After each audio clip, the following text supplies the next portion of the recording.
Hi, welcome to the Hyperfixated Fan. I'm Rachel. And I'm Hunter. Today we're talking about the hit horror movie Cabin in the Woods. God, I love this movie so much. It's a good movie. So it brings me so much joy every time I watch it. Yeah.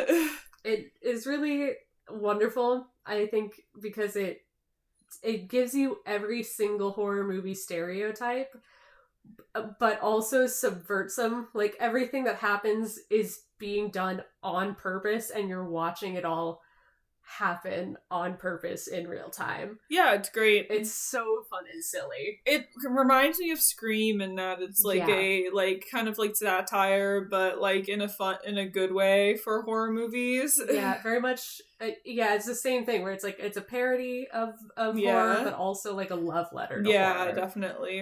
And I adore it. Yeah, it's fun. it's a good movie, honestly. It's so good. I rewatch it every year. It's good. I love it. Fun fact, the official body count of like that you see on screen is 69. Nice. But the implied body count is like the whole world population. 6,873,741,054, which was the world population in 2009. Yeah, that's what I figured. It's great. I did find that number. Yeah. I mean, that was someone put that number easily accessibly in IMDb's trivia for me to find, but the reason one reason why this movie is good, not the whole reason, but it is because of the ending. Yes. I really like the ending. They just let the world die. Yeah, it's great. It's like no one ever does that in a horror movie. So or good. Any movie, like it's nice. Yeah, they make the choice of like we could kill like the overall choice, because we're following two groups of people through the movie, right? We're following our heroes, they're not teens, they're college students, but like are essentially our reckless young people who are being, punished for being young in essence. And then we're following our manipulators, the home off or the main office, which are the people who are committing the ritual. They're the ones running the show to appease the ancient ones, the gods. And so long as they sacrifice 5 young people every year? I think it's every year. As long as they or one of the other groups of people around the world manage to pull off a successful ritual every year, the ancient ones, the ancient gods, lay sleeping for another year. And they have to pull off a culturally relevant ritual, which for us means they're pulling off this very stereotypical like horror movie style like event. And it's so good. Like, we see why the stereotypes are stereotypes, and it's because they come rooted from this ancient ritual. Yeah. Where you have to have the whore, you have to have like certain roles. Yeah, the whore, the scholar, the athlete, the fool, and then the virgin. Mm-hmm. And they all have to like die off. The only rules necessarily are like the whore has to go first because she's corrupted. But then the virgin has to die last, and she technically doesn't even have to die so long as she's the last one alive. Yeah. But beyond that, it's like, but then you look, it's like, that's what makes up kind of the core of like most of the horror movies. The crews. So it's just very fun to see. It's like, oh, well, yeah, this is why these tropes go back in the stories as well. And it's a really good commentary. It is. Yeah. And I think it's fun because you look at who is assigned these roles. Like the whore is Jules, and then we see the scholar, that's Holden, the athlete is Kurt, the fool is Marty, and then Dana is our virgin. And when we are introduced to these characters, a lot of them, their first impressions are not the role they're assigned. Yeah. Like, we first meet our athlete, Kurt, and while yes, he does have a football, but he also is, like... smart. He's a sociology major. Yeah. He's giving Dana, like, advice on... No, don't read that textbook for this class. Read this textbook. That's so much better for your class. And he, like, realizes mid-conversation she's not wearing pants just because he walked in while she was packing. Yeah. And whereas, like, later Kurt, after he's been, like, manipulated by drugs and chemicals, is very, like, sex-brained. Now he sees that and he's just like, oh, I'm embarrassed, I'm leaving immediately. Yeah. Heads up, you're not wearing pants. Yeah. And then there's, like, Holden, who is the scholar, the nerd. We are first introduced to him catching the football that he didn't see coming initially, and there's no books to be seen. He doesn't have his, like, nerd glasses that he has later. Marty does seem like a fool immediately, to be fair. He does drive up, smoking a bong in his car with the windows, like, leaking smoke. And then we see him lock his car by rolling the window down, reaching inside, locking the car, and walking away. Yeah. So Marty is kind of dead set to be the fool, bless his heart. But later, like, he's the smartest one there. He is. He absolutely is. So, he's the only one who sees it coming. Yeah, it's kind of like all of these roles that they're, like, shoved into are, like, not who they are, you know? Because, like, people are more complicated than that. Yes. Dana's the virgin, and the first thing we learn about her is that, like, she just had an affair with her professor that he ended, first of all, over email. What the fuck? Yeah. Do you go to sleep with a student and then end it over email? Which, first of all, trackable. You're gonna sleep with a student, you probably should like leave evidence. But, like, that's neither here nor there. So we know she's not a virgin. And then, like, the whore is Jules. And we know she's, like, very happily in a relationship with her long-term boyfriend, Kurt. Yeah. So it's like... They're just shoving people in these categories. Yeah, they're just like, we just have to, like, you're close enough. Yeah. Like, we can turn you into that stereotype, and that is enough. Like, the director, who is, first of all, Sigourney Weaver. We love her. Yeah, we love Sigourney. Always good to see her. She says we work with what we have. Yeah, exactly. And it's like, you clearly do, because none of these people, like, because no one is only a category. Yeah. And they, by the time, like, you get closer towards the end, like, especially after they've, like, chosen, they become almost only that category. Yeah. And it's so interesting, because it's like, they go from being, like, people to just being their category. Yeah. Except for Marty, who, like, has his special weed that immunizes him to their chemicals because they didn't get to all of his stashes. Yeah, that's funny. They couldn't give him their weed. He has his, like, normal ass weed. Yeah. Or his, like, God only knows how strong his weed is. And so he's like, they can't get me. And I see all your shit. It's great. I fucking love Marty. I love him too. Honestly, I would be friends with almost that whole crew. I say almost. I would be friends with that whole crew. They're all, like, good people. Yeah. They're all really chill. God, Marty. I love him. I will say, like, talking about actors, Marty is, I don't know if you've seen the movie Van Helsing. I've not. Is he in that? Yeah, he's in that with Hugh Jackman. Yeah. It's really good. Highly recommend that movie. It's fun. It's a fun movie. And he's in that, and he plays, like, a completely, like, different character, so it throws me off every time. And he's, like, trying to pass for, like, a college student. He's, like, 40 years old to me in the Van Helsing movie, so it's, like, really funny. That's so funny, because the only other thing I've seen him in is Dollhouse. I've never seen that. Which is another, like, Joss Whedon thing. It's a show. Which I personally enjoy. I don't think it's for everyone. But it's another thing where he's, like, the nerd. He's Topher Brink. He runs the computers in the dollhouse. And it's another thing where he wears, like, really baggy clothes and is just, like, the tech guy. And so it's a different kind of nerd. But, like, he's just, like, the background, like, nerdy conspiracy guy. Yeah. And except he is the conspiracy in this case. But doesn't matter. Oh, cool. But it's great. Fun fact about him, which actually, I don't know if this will be a surprise to you, because I don't know what he looks like in Van Helsing, but underneath those real baggy clothes, that man's incredibly buff. Really? Yeah, to the point where someone was quoted as calling him, like, a buff Jesus. That's so funny. And we found a picture of him, because my roommate and I were talking about it, like, while we were watching.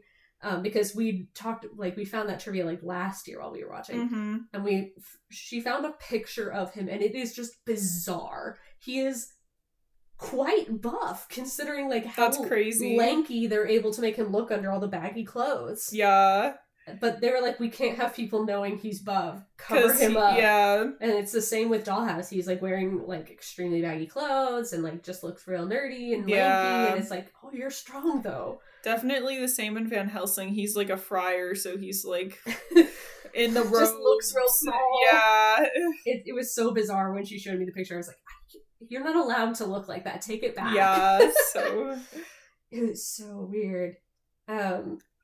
He apparently got a ton of, like, stoner training for this movie. That's so funny. They gave him, like, an hour or two class or lesson on rolling and on, like, another hour on bong lighting. And then they got a ton of props specifically just for him. That travel mug bong is a $5,000 coffee mug bong. It's $5,000. It's a real thing that exists out there. That's not just a prop they made. Oh my god. They did build out like a handful of different like just varying like pipes and things for him. Built out different stashes for him to like hide everywhere. And the film made its own brand of rolling paper for him to use in the movie. Interesting. Yeah, I thought that was like really fun and silly, and they must have had so much fun like making shit for. Now I want to call him Topher. That's his name in Dollhouse, but for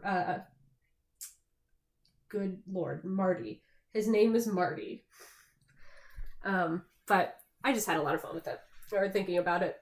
Okay, I'm Googling it, and apparently he's not the guy in Van Helsing, but he looks very... Really? He looks the same.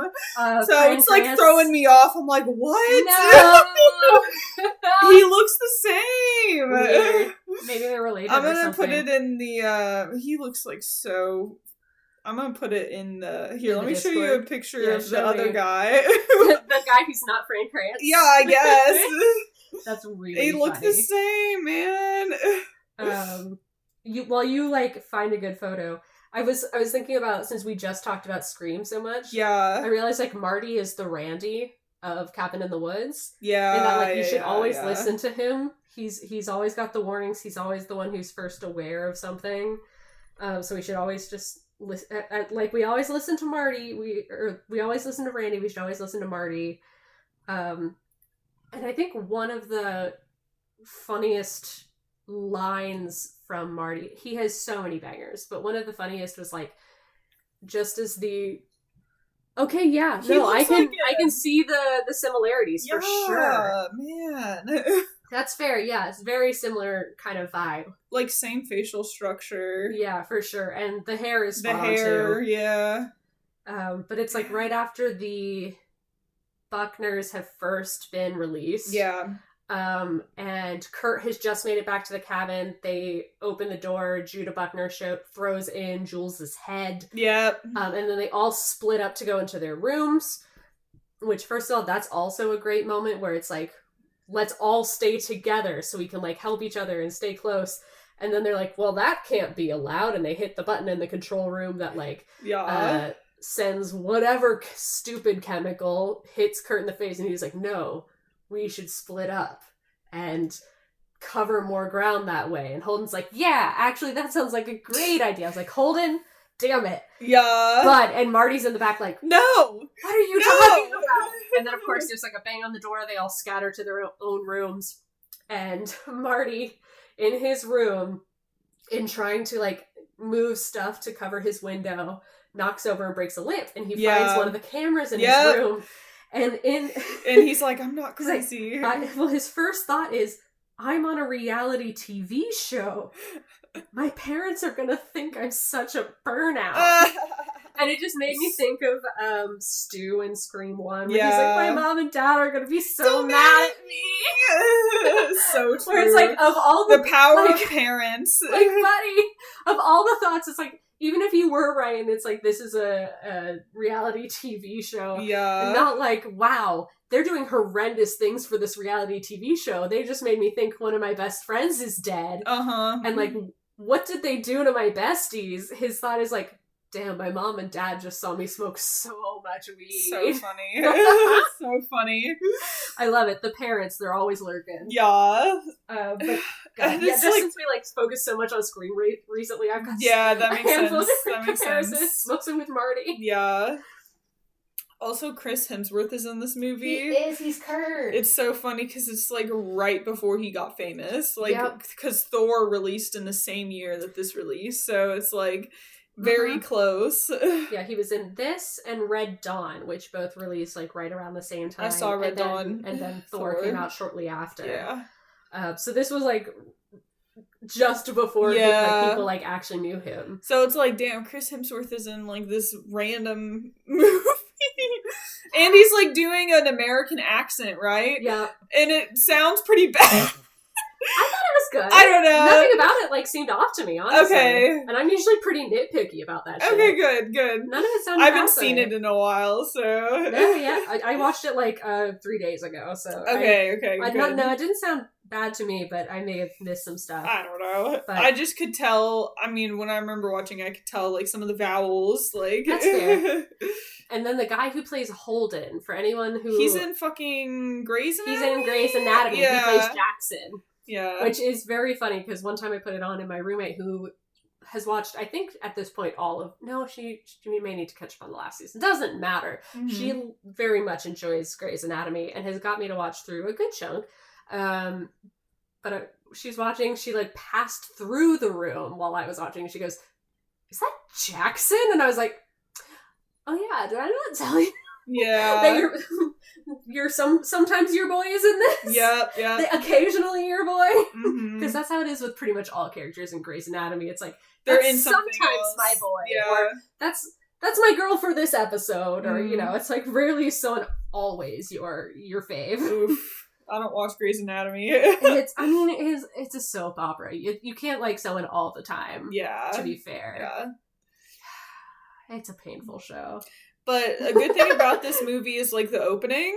Oh, it's so good. So it's just two guys in an office and in a little golf cart to get to the other side of the facility. And then you're is this a horror movie? Did I turn it on right? Yeah, when I was talking about how his wife has baby-proofed the whole house. Yeah, it's they're not even sure if they're gonna be pregnant stuff. yet. Yeah. And they mock this other woman who's talking about how the thing needs to run well today, and it didn't go well in Japan, but they're or in Stockholm or something. They're we got it, don't worry about it. We're gonna be fine. It's just it always goes fine, blah blah blah, complaining about work shit. Yeah, it's very mundane. I remember watching it, I was like, did I put on the right thing? Yeah.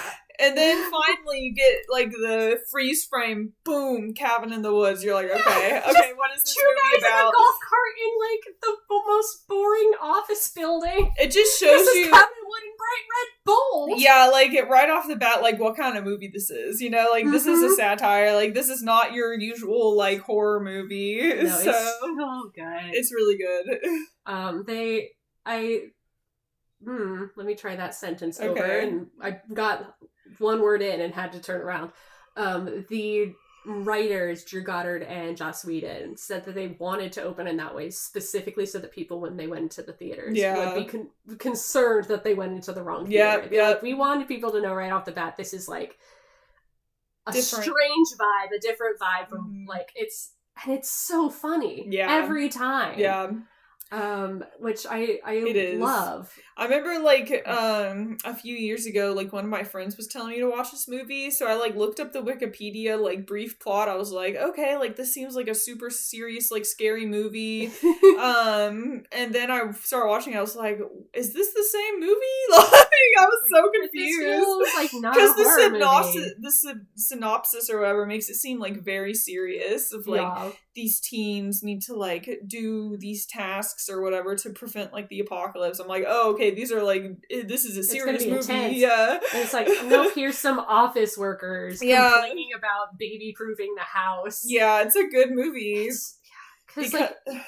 No, it's just because it's so satire-y, but it does have very big stakes. Yes. So it does get very gory and violent. That part is serious. Yeah.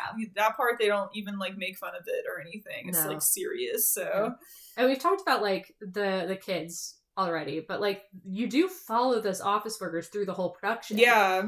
You're mainly you see their side of stuff. Yeah, you're following Hadley and Sitterson, who are like the in primary like operators of the ritual. They're the ones in charge of making everything goes down flawlessly. Yeah.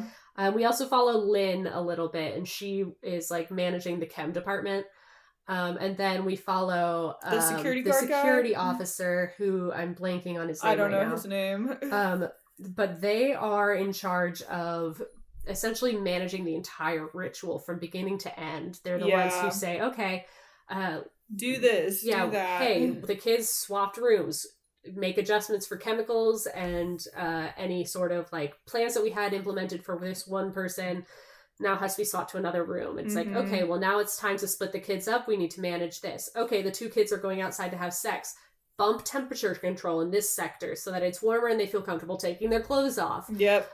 This, that, and the other. And they have like, okay, well, it's time for the kids to actually transgress so they can be punished for the ritual. They're slightly distracted. Bump the trap door open.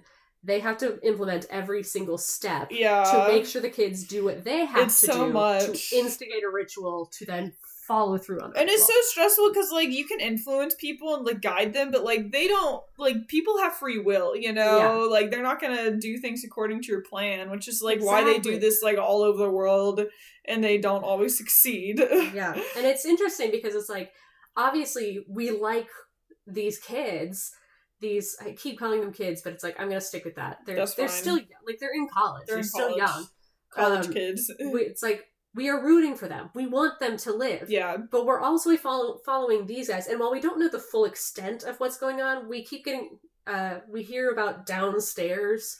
Yeah. Like as long as downstairs is happy, we're good. Right. And occasionally there's references to upstairs, which we assume is like management. Yeah. And all we know is that this, according to them, has to happen. Yeah. We don't know why, but we also know it's a worldwide effort. Yeah. So part of us is also kind of rooting for them because we know something will happen if this goes wrong. Yeah, exactly. So it's like, part of us is like, you're conflicted. We're like, no, don't. Like, what are you doing? This is horrible. Yeah. I don't know what you're going to do to these kids, but stop. But then also we're like, something just went wrong there. They at one point the tunnel to like drive back out of the area where the cabin is, it's supposed to have been like blown up so there's no escape, but they didn't, and for some reason it didn't blow work. And we find out later it's because there was like there was a misdirect of electricity that should have been there for the blow, but we find out later Marty managed to like actually pull that electricity to open the elevator upstairs. Yep. So they're like, he has to now run to blow the cave so that the kids can't escape. Yeah. And we're like, run, go, blow it up. And then we're also like, go, drive, get out, all at the same time. Because we want, whatever this ritual is doing, we want that to go off. Because people are like treating it like very seriously. Yeah, like they're also like having fun. They had a betting pool on what monster or entity was going to be released to kill the kids. Yeah. Which is like clearly, I have a list of the things people bet on that I'll get to in a bit. And then also we're like, we want these kids to live. Yeah. So it's really tough because we're like, it's rooting for both sides. It's a good experience. And also at the same time, you're like trying to figure out what the fuck is happening. Like, what is that underlying reason of like, why are they doing all of this? Yeah. Yeah. And as the movie goes on a bit, we, oh god, where did I put it? There is we see references to, we hear about Japan frequently, Japan's ritual, because it's kind of ongoing at the same time as the American one. Yes. And Japan has a perfect record. They've never failed a ritual. And currently ongoing, theirs is like very much a reference to The Ring. It's got like a girl in a white dress and like the wet, lanky black hair all down over her face. And she's tormenting a classroom of like kids. Elementary school girls. Like full on kids. But they actually managed to like beat the girl in their room. I think her name is Kiko. Or something like that. They all like are holding hands, singing a song around her in a circle, and she turns into a frog. Yeah. And so Japan's ritual fails. This is where you get the gif of, like, the evil is defeated. Yeah, the evil is defeated. And they're just, like, holding a frog. Yeah, that's, like, iconic. So they managed to defeat her, and the Japanese ritual failed. Which, side note, is interesting, because it's, like, the classroom of kids is, like, the victim, so do different countries have, like, different, like, archetypes? Oh, absolutely. It's because Sigourney Weaver says, like, it's different from culture to culture. Ah, that makes sense. So they do it based on their own, like, cultural basis and what matters to them. Okay.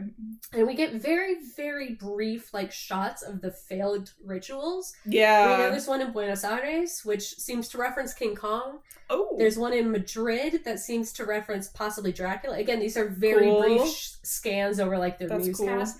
And the one I think you'll like the most, Rachel, is in Stockholm. That one seems to reference The Thing. Oh, hell yeah. So I have to go back and, like, look at that to see if I can catch it. Because, again, it's such a fast little pan over. But according to some trivia that I found, those are what those are supposed to reference. Next time I come over to your house, I'll have to watch this movie. Because I didn't watch it beforehand because I couldn't get it for free. So I was like, I'll do it from memory. Yeah, dude, we bought it last year because we knew we were going to watch it a lot. I'll definitely, like, watch it again soon. It's so good.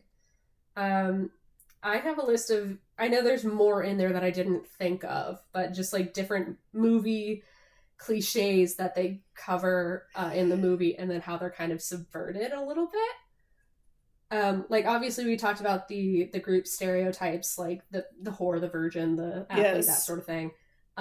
There's obviously the cabin in the woods. Yes. Which, funnily enough, the appearance, like what the cabin looks like, is a reference to, or perhaps a direct copy of, the one from Evil Dead. I was just thinking that, like, it's the one from Evil Dead. Yeah. And they even do at one point that, like, really low sweeping shot when you first see it. That is, like, the same shot from Evil Dead. I watched that recently.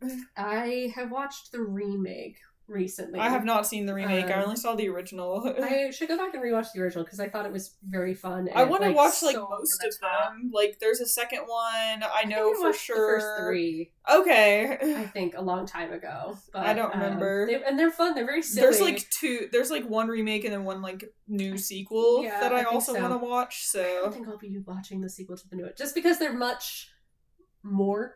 Yeah, they're a little, like, more intense than I want to deal with, for sure, personally. But I mean, it was good. Yeah, I might have to turn it off. I liked the old ones because they were, like, the practical effects, so it was like low a budget, little more separated. It was fun for sure. Let's see. There was also another thing about the cabin was that it, like, belongs to a distant relative sort of thing. Yeah, they're going to, like, Kurt's camp's cousins, like, Kurt's cousins, like, vacation home or summer home or something. And at the end, like, Dana says something like, I think Kurt doesn't even have a cousin. Right. So it's like, it's that sort of, like, really distant, like, we don't, very disconnected. A big disconnect between them and the cabin. So the Harbinger, I've also labeled in my notes as the ignored red flag, because we see that a lot of things. Like, I know it pops up in, definitely in, like, Friday the 13th, where there's someone like, hey, don't go there. Yep. Hey, don't do that. Yep. And they're all like, haha, that's so silly, and then traipse along anyway. And admittedly, that whole, interaction with the Harbinger is so funny. It is. He's so rude to them. And Marty is just such an asshole back, and it's a delight. It is great. And, like, you also have to consider, because the Harbinger not only warns the kids and is ignored, he also technically warns those in the, like, control office. Yeah. Because he's like, he says it all in the most, like, poetic and ominous way possible. And so he calls them, and he's just like, they've all, their eyes are blinded, blah, blah, blah, blah, blah. And then he's like, but the fool almost ruined such and such and such. And, he's saying, he's taking it very seriously. Yeah, he's like, it could have gone bad. Yeah. And they're too busy laughing about how he talks weird and how they have him on they're just making fun of him, which is mean. I don't like when people make fun of other people. They're being incredibly rude. But they get It's also kind of funny. They get their karma. It is funny. But they should have listened to him. They definitely should have listened to him. They're too busy laughing. Yeah. And everything goes wrong. Yeah. It's great, but it's also, like, interesting because it's like, this is just a role. It's a guy who goes and does his job. He's also very clearly into it because that's also just how the guy talks, apparently. Yeah. But it's like, it's also just a job that they do as part of the ritual. Yeah. Which I kind of love. There's, the cliche of splitting up when things go wrong instead of staying together, but that's something that was chemically manipulated to influence them. Messing around with mysterious objects that obviously should not be messed with or touched, aka bringing damnation upon themselves, which was they all went down into the basement and started messing around with all the things in there, which they ended up reading aloud from Patience Buckner's diary, bringing the redneck murder torture family, redneck zombie torture family. I don't even know what I've got it down in my notes somewhere, but the Buckners. And this is just like, I can't totally judge them. There were a lot of cool things down there to mess around with. For sure. I don't know that I would have read it aloud from the, like, sadist / masochistic diary. Yeah. But, like, some of them was just like, here's a neat little necklace. Yeah, there's a lot of little things. Just some trinkets. This is just a music box. Like, it's such, like, a strange collection of totally, like, disconnected items, and, like, I don't know that I would have necessarily, like, at that point, it's like, this is just a garage sale. Yeah. This isn't a cursed collection, this is just straight up a garage sale. Yeah, it's just a bunch of junk. But it's, like, I didn't get the exact quote, but it's something like, they have to transgress so that they can be punished. Yeah. So it's like, we have to introduce them to the items, but they have to pick the thing that kills them. Yeah. And once they do that, we can release it and then they can die, and that like really kicks off the ritual. But it's like they have to have a reason to kill them, basically. Yep. They have to sin so that we can punish them, but it has to be them who picks it. Yeah. All these rules. There's so many rules. Just like Scream.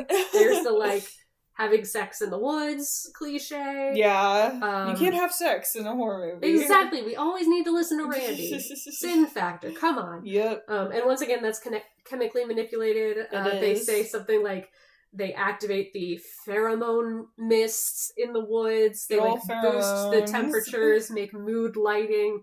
The floor is carpeted in like really soft moss to make it like a place they can be comfortable, and like really influence them to do it here.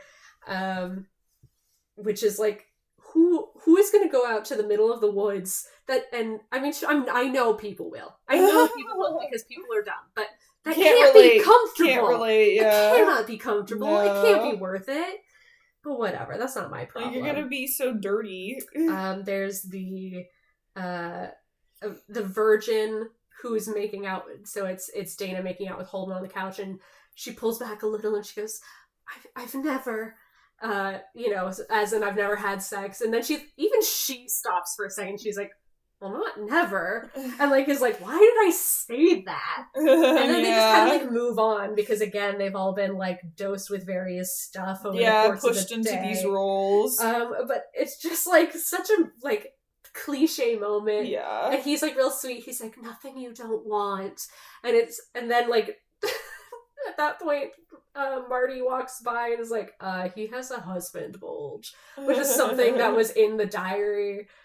And it's just, they're both just like, okay, well, moment ruined. But just like the cliche moment of, I've never.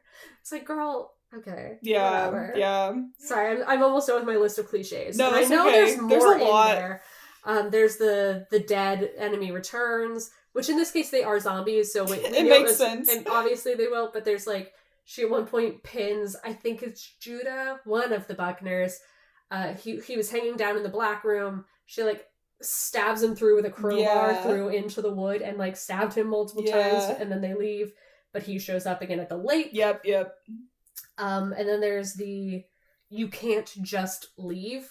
They attempt to run away with the thing. The cave-in happens, and then Kurt Chris Hemsworth. Kurt tries to like jump the divide with a motorcycle, and there's an invisible wall there that stops him. And honestly, it's brutal. He just keeps hitting that wall all the way down brutal. Into the abyss there. Yeah, it kind of sucks. Oh, it's so rude. Yeah. It's so rude to him. They do him so dirty. It's like smacking right into a window. It is. He just keeps Poor guy, yeah. those are the ones that I, like, thought of off the top of my head earlier. For sure. And that's, like, a lot from just off the top of my head. Yeah. I know there's more, but it's, I mean, it's even, really like, since I watched Evil Dead recently, like, even, like, going into the basement, and, like, the basement being, like, spooky place, like, that's an Evil Dead. Absolutely. Yeah. It's great. It's fun. It's so many cliches. And then also knowing just, like, all of these cliches were done on purpose. Yeah. Is such a fun. It is fun. choice. It is fun.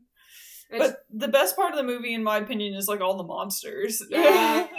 And because we love monsters. Yeah. I did write down all of the monsters that were written on the betting pool board. How many are there? This one is not too long, especially if I speed through it. Okay. I did also write down, which I'll just show to you later. I'm not going to read it because it is quite long. I thought it was going to be long. Which is the master list on the wiki. All of the monsters that are in the movie. There's also and behind the scenes. You can also find an additional list beyond that on the board and in the movie, because there are some that aren't on the board that get released during the Purge. But you can also find more of them that are only in the novelization, and you can find even more that were in, like, the Universal companion experience. Interesting. Because they did, I guess, Universal Studios did some kind of, like, special companion thing. That I didn't know about until I was looking up this list of monsters. But God, there are so many. To be fair, I'm looking at my phone list right now, and, like, 3 or 4 inches of the list is just, like, giant something. Yeah. Although one that I'm gonna read off the not board list is Garden Gnome Boy,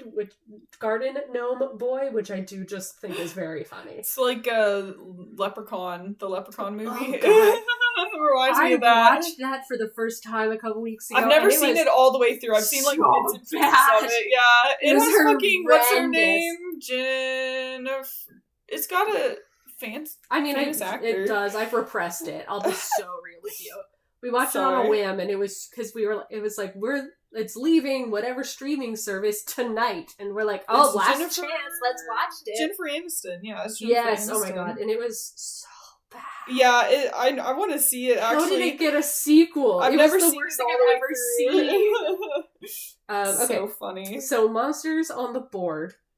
That they bet on. Yes. There were a couple that were on the board that didn't have people betting on it, which was weird, but the finance team bet on werewolf.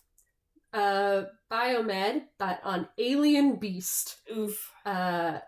Demolition bet on the mutants. Wraiths were on there. No one bet on them. Chem department bet on zombies. This is normal zombies. There's Reptilius. No one bet on Reptilius. Electrical bet on clowns. Ops bet on witches. Archives bet on sexy witches. There's demons. No one bet on demons. Citizens, that's one of our head ops, bet on the Hell Lord, which is a Cenobite from Hellraiser, whose name is actually Fornicus, Lord of Bondage and Pain. I did not know that. Yeah, that's in... At that point, I had not seen Hellraiser. That's fair. They don't give you the name in the movie. That's just something you learn from, like... I think one of the directors have said it or whatever. Okay, cool. But yeah, his name is Fornicus, Lord of Bondage and Pain. Mm-hmm. The Wranglers, which is apparently the group that, like, goes and collects the monsters and gets them back in their little, like, elevator cages. They bet on, excuse me, the Angry Molesting Tree. Oh, from Evil Dead. From Evil Dead, yes. Oh, God. Internal Logistics bet on the Giant Snake. Love the giant snake. The story department bet on the Deadites, also from Evil Dead. No one bet on them, but there is Kevin. Just Kevin. Oof. Kevin is not seen in the movie. Kevin does not have a canonical appearance, except that we know he is a normal-looking guy with a small smile. So, like a serial killer, basically. Yes. I think in the novelization, Dana says something about seeing him, and that he, like, walks past a man, pauses, and then, like, leaves, and Dana goes to see the man that was there, and she's like, there's no technical sign of injury, but that man could not be more dead. So, some sort of power. Yeah, no one's entirely sure, like, what his deal is. There's a couple of theories as to who he could be, like, representative of, or a reference to, but it's just Kevin. Interesting. Psychology, bet on The Mummy. Digital analysis, a bet on The Bride. The Bride of Frankenstein. Just The Bride. It could just be, like, a bride. Yeah. Data archives, bet on The Scarecrow Folk. Communications, bet on Snowman. No one bet on the Dragon Bat.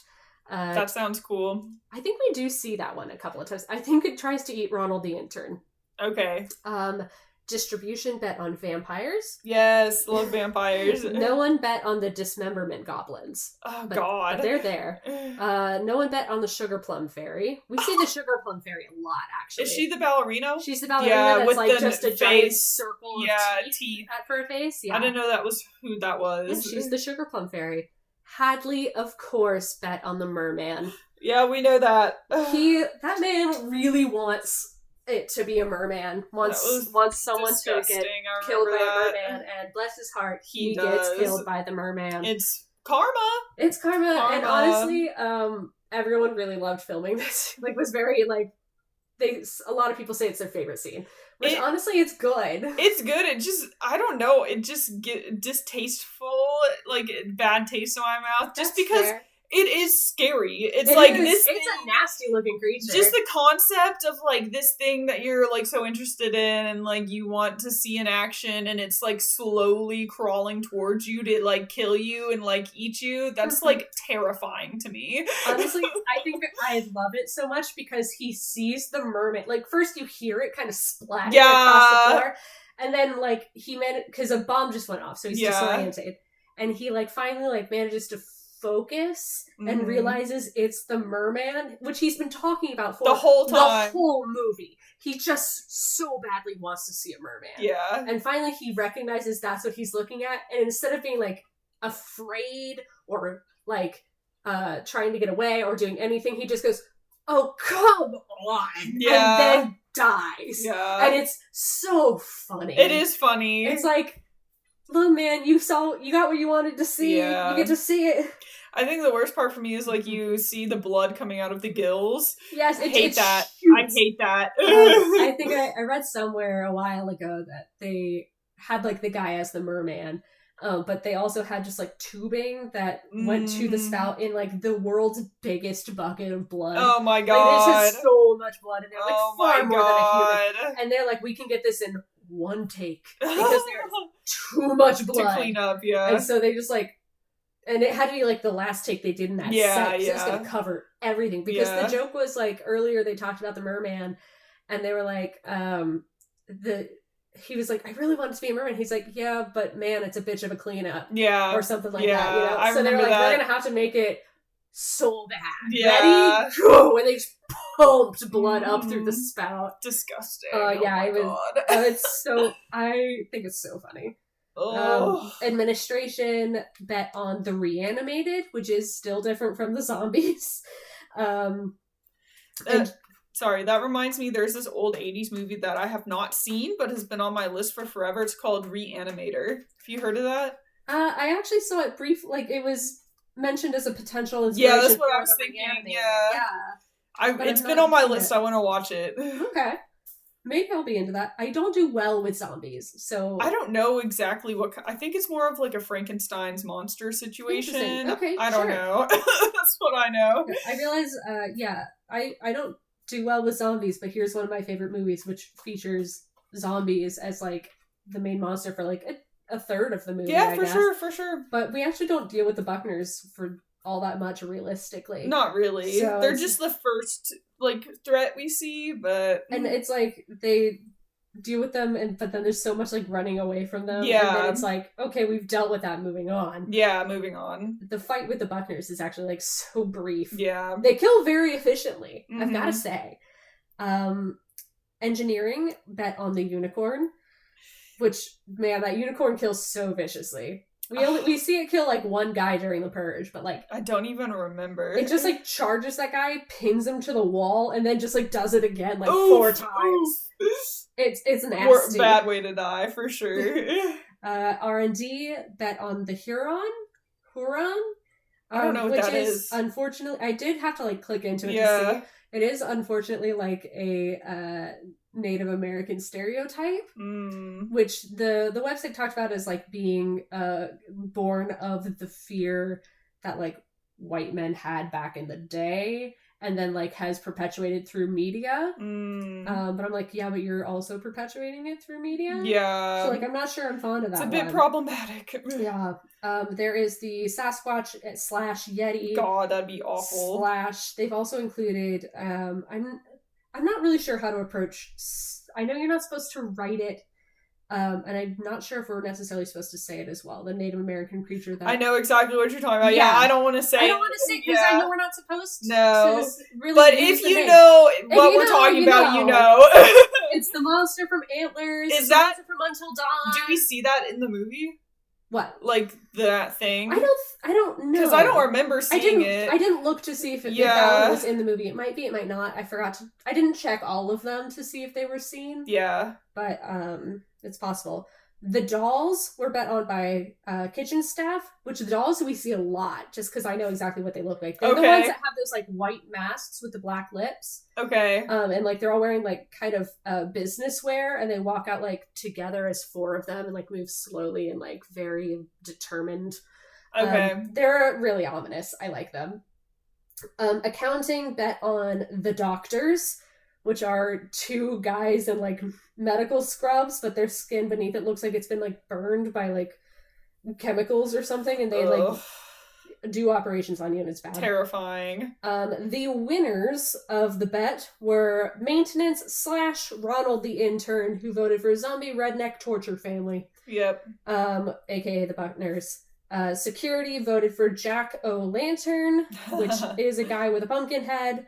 Zoology bet on a giant, and then no one bet, but the last one on the board was twins, which I do believe is the twins from The Shining. Yeah, that would make sense. You do see them in like a couple of shots, yeah. In like one of the cubes. Yeah. Yeah. There's so many more monsters in here, y'all, but I'm not going to give you them. But you can look them up. That's on the movie wiki. I'll have to look it up. It's there. And when I rewatch it, I'm gonna like pause like every 5 seconds to like see all of them. I like to pause on the screen where you can see all the like shifting. cubes. The cubes. In that shot, there is one where it's just there's a giant kitten. Like, it's this really cute kitten, but it's just huge. Yeah. And it's great. And you know that thing can, like, slice you to ribbons. Oh, absolutely. It's gotta be absolutely, like, gnarly and murderous. But definitely, I think, like, getting the introduction of the monsters is when the tone of the movie shifts. Oh, absolutely. Because that's when Dana and Marty realize, like, oh, this is bigger than just, like... a one-time thing. Yeah, this isn't just, like, us... somehow invoking some zombies. This is a process. These there's something bigger here. Yeah, and it's intense. It's because like they managed, or I say they. Marty found the elevator that brought the Buckners up, and they just to escape the Buckners, they go down, get in the elevator and go down.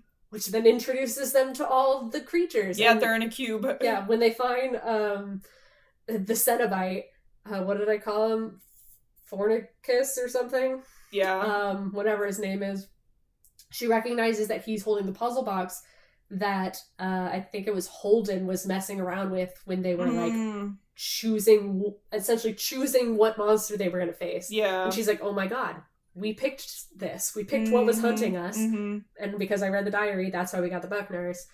And at that point, that's when like Home Office is like, they're in here, and we have to find them. They start freaking out, unraveling. We have to kill Marty immediately. Yeah. They're like, find them, make sure nothing kills Dana. Yeah.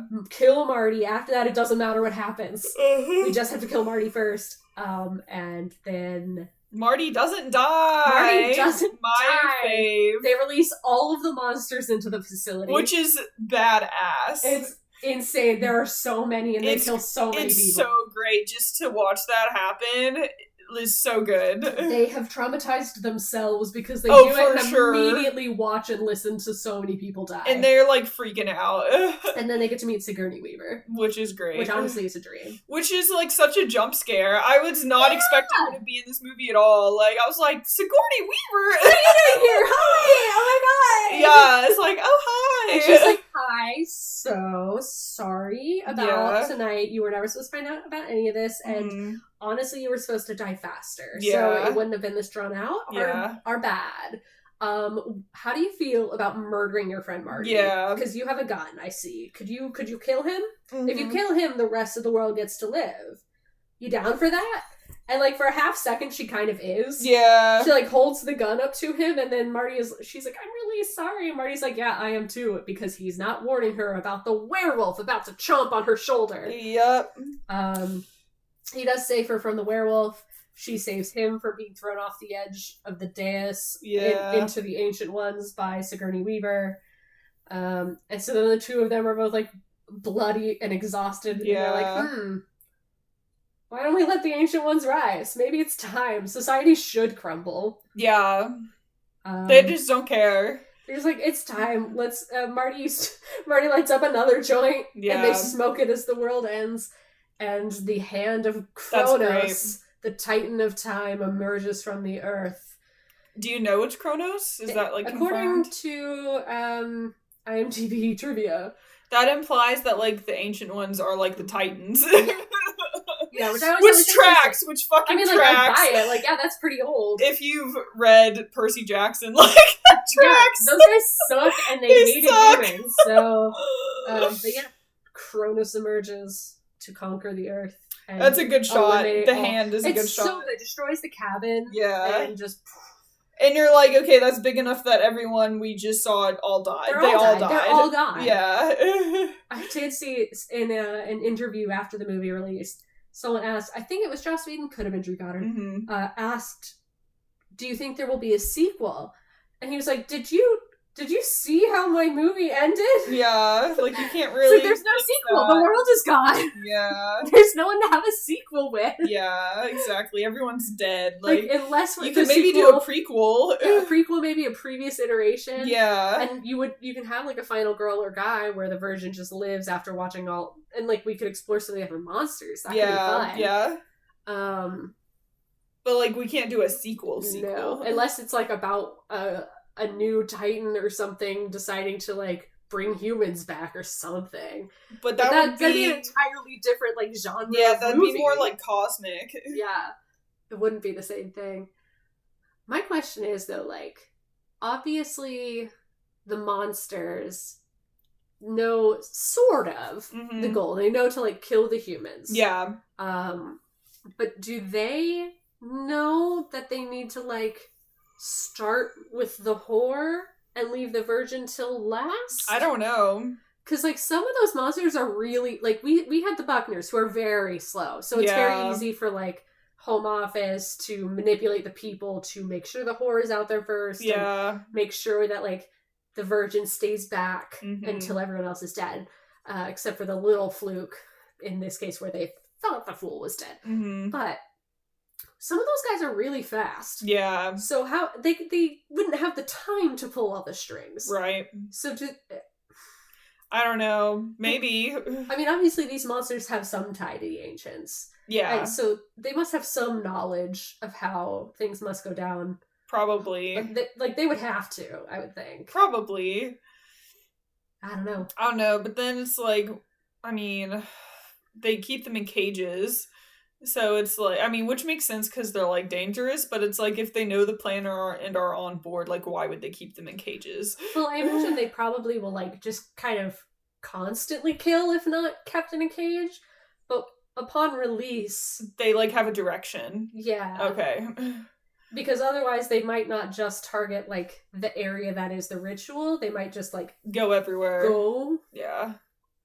I don't know. I also may be just overthinking it. I don't know. Maybe that's why they just picked a slow monster for the movie so they wouldn't have to worry about that. Yeah, exactly. Because it's like some of the creatures, like the giant kitten, like, do they have enough sentience to, like, know?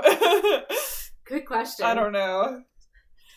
And, here's my giant kitten. Here's my giant kitten, and it's so cute, and it's gonna kill you now. Exactly. Love it. I wish we could. It would be cool, I guess, to see some of the like previous iterations of the ritual, or to see some of the other countries' rituals. Yeah, like we got an idea of one of Japan's, but we don't know how it works. Yeah, like what about like Madrid or and like does Japan need that whole classroom, or does it only need a couple of kids we don't know. Whatever? We don't know. And it's so rude they have to pick such younger children. Yeah. So, but this it's fun to think about. Yeah. It's a good concept of like you have to like sacrifice a few people for like the good of humanity. That's always a good like exploration, morality exploration. Yeah. What are you willing to sacrifice to keep everyone exactly and to be a bit off topic, this reminds me of this horror podcast that I listen to. It's called The White Vault. I recommend it. Vaguely familiar. I haven't listened to the new season because like I think it's like different from the rest of the series of it, but it's like that same concept of like we're sacrificing people for like the greater good. It's way more serious and scary, but it's like it's still like a good concept, and it just reminded me of that because it's like especially like the Swedish like thing you were talking about. The White Vault is like the first season is set in like very like winter barren, like some island or something up north or whatever, so kind of the same little concept. So it's cool. I might have to look into that. Maybe I'll re-listen to it. Actually, it's pretty good. It's all pretty good. So hell yeah. But it's a great movie. Highly recommend. It's so good. Like talking about it now is just like, okay, I do want to watch this soon. Like I do come over anytime. I know I just watched it like on Saturday, but I'm happy to rewatch it now. Okay. So I have to be careful now about like watching horror movies like during the day, or like at least not like right before I go to sleep. That's fair. So I have to time it right. That's even that's like horror podcasts now. Like I can listen to some Magnus episodes, but like other ones like I can't listen to like right before I go to sleep. I've turned more into a wimp, but it's fine. That's fair. It's fine. But I'm especially when it comes to, this is just like a personal thing for me, when it comes to like demon scary movies and like demon stuff, that shit freaks me out because I believe in all of that. I'm like very spiritual, so if I watch like, for example, I think the last thing I tried to watch was like The Nun or something at night, I can't sleep. Not sleep. So it's like maybe it'll be better because it's like Cabin in the Woods is not on the same level as that. Yeah, not remotely. There's no demons there. It's just like a guy pushing a button. Yeah, demons are the scariest to me. So yeah, I think they have like some monsters that are called demons, but there's none that we interact with. Yeah, and you can't. You gotta deal with like Kronos down there, but it's demon. Like yeah, exactly. So, your biggest, scariest monster in this one is like Hadley pushing a button. Yeah. So yeah, but it's a fun movie. If you haven't seen it, like please watch this movie. It's good. It's like everything about it, like it gets very like serious and scary, but it also has like comedy even up to truly the last minute. Yeah, it's really good. And then the ending, like, even blew me away. I was like, they're not actually gonna, like kill everyone, right? Right? They can't kill 6 million people. Like, they're not just gonna, like, let the world end, right? Like, oh, it's so good. It's really good. It's like, okay, I guess that happened. Oh, it's so delightful. Yeah, so definitely recommend. I'm gonna put the pictures of those 2 actors in the Discord to prove my point. They look the same. They do look pretty similar. I even checked if they were related, but no. I'm like, okay. They're just like 2 white guys. It's fine. It's just crazy. Sometimes that happens. It's like 2 people look so similar. Sometimes white guys just look like white guys. Yeah. And admittedly, Frank Kranz is like a very unique looking fella, but like, I don't know. This guy is also a very unique looking fella. Now we gotta watch Van Helsing. I'm down. Which I think is on like Netflix or something. That funky little hair. It's so fun. It's a fun movie for sure. And Dracula and like his brides in that are like really fun. So yeah. All right. Well, we'll see y'all next time. Bye.